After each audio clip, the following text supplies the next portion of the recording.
ऊना नगर निगम ने शहरवासियों की सुरक्षा को प्राथमिकता देते हुए पुराने और जर्जर हो चुके भवनों को गिराने का निर्णय लिया है।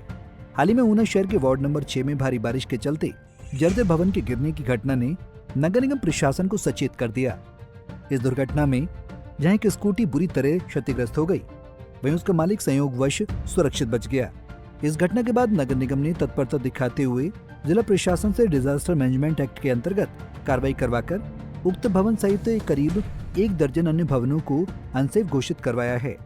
नगर निगम आयुक्त महेंद्रपाल गुर्जर ने स्पष्ट किया कि किसी की जान पर खतरा बने उससे पहले ही ऐसे ढांचों को हटाना आवश्यक है। नगर निगम उपायुक्त ने नागरिकों से अपील की है कि यदि किसी मोहल्ले या गली में ऐसा कोई भवन है जो खतरनाक हालत में है तो उसकी जानकारी तुरंत नगर निगम को दें। उन्होंने कहा कि नगर निगम भविष्य में भी ऐसे असुरक्षित ढांचों को चिन्हित कर कार्रवाई करता रहेगा ताकि नागरिकों की जानमाल की सुरक्षा सुनिश्चित हो सके।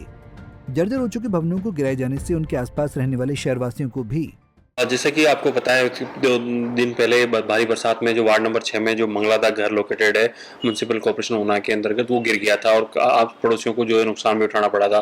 तो हमने मौका देखा था, उसके साथ साथ 3-4 बिल्डिंग्स जो है और भी देखी थी जो जर्जर अवस्था में है, जिनमें कोई नहीं रह रहा है और उनको नोटिस भी दिए जा चुके हैं और 2020 से ये प्रक्रिया चल रही है उनको गिराने की। उनके अखबारों में पब्लिकेशन हो चुकी है, नोटिस सर्व हो चुके हैं। तो इस संबंध में अब हमने कड़ा कदम उठाते हुए जनता की सेफ्टी को ध्यान में रखते हुए माननीय उपायुक्त महोदय ने जो सेक्शन 34 के है डिजास्टर मैनेजमेंट एक्ट, उसमें कमिश्नर एमसी को जो है उस बिल्डिंग को गिराने के आदेश दे दिए हैं। तो हमने आज ही जो है इमरजेंसी प्रोविजंस इन्वोक करते हुए शॉर्ट टर्म इसकी जो कोटेशंस कॉल करके इसको गिराने का जो आदेश है वो कमिश्नर एमसी की तरफ से पारित कर दिया गया है। इसके साथ ही जो 4-5 अदर बिल्डिंग पास में ही है उनको चिन्हित करके उनको गिराने के लिए जो अगली कार्रवाई है वो भी प्रारंभ कर दी गई है। और हम आपके माध्यम से शहरवासियों को बताना चाहेंगे कि अगर किसी प्रकार की जर्जर इलाका जो इमारत चाहे सरकारी हो या प्राइवेट हो और आपको लगता है कि वो पब्लिक सेफ्टी के लिए खतरा है, कभी भी गिर सकती है, तो नगर निगम में उसके लिए आप अपनी शिकायत या अपनी अभ्यर्थना या आवेदन दे सकते हैं। हमारी जो कमेटी बनी हुई है वो उसकी जांच करेगी स्ट्रक्चरल स्टेबिलिटी की और उसके बाद हम उसको गिराने के ऑर्डर पास करेंगे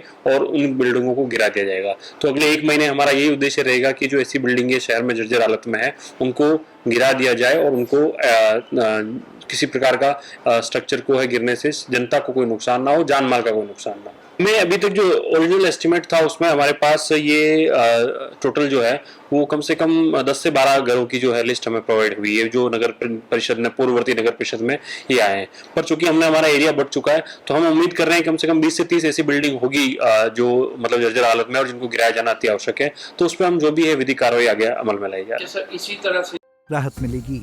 पंजाब केसरी टीवी के लिए ऊना से अमित शर्मा की रिपोर्ट। हमसे जुड़े रहने के लिए हमारे YouTube चैनल को सब्सक्राइब करें और नई वीडियो की नोटिफिकेशन के लिए बेल आइकॉन को दबाएं।